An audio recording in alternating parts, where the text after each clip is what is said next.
لو انا اشتغلت ايكيو عادي كده السلاح هيقطع ايدي، فعشان كده ما بشتغلش عليها ايكيو، بشتغل عليها الزوكي.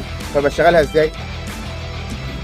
بشتغلها كده واروح رايح ماسك دي من هنا من الظهر، فكده هيقطع فين؟ مفيش. هي الفكره في كده، الفكره في الجوكي بعيد عن السانكيو لما بيبقى ماسك احنا بناخد الفينش بس، اما في السلاح الماسكه بتختلف، بدل ما بمسك من هنا فيقطع ايديا بمسك من ظهر ايده فما يقطعش ايده.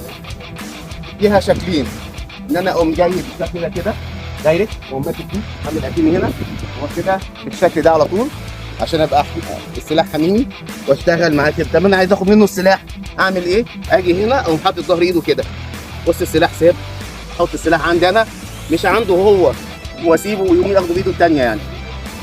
باخد السلاح احطه عندي انا، كسرته ريحته تاني وخدت السلاح وانا واقف. لازم اخد السلاح معايا.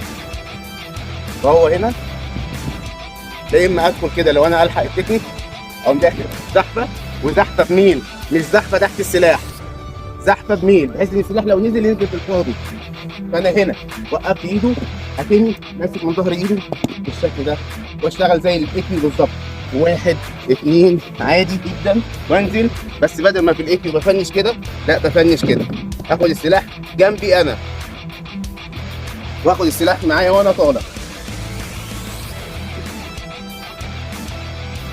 هنا هتني مسكت كوره جيت جنبه ولفيت واجي اعمل نفس الموضوع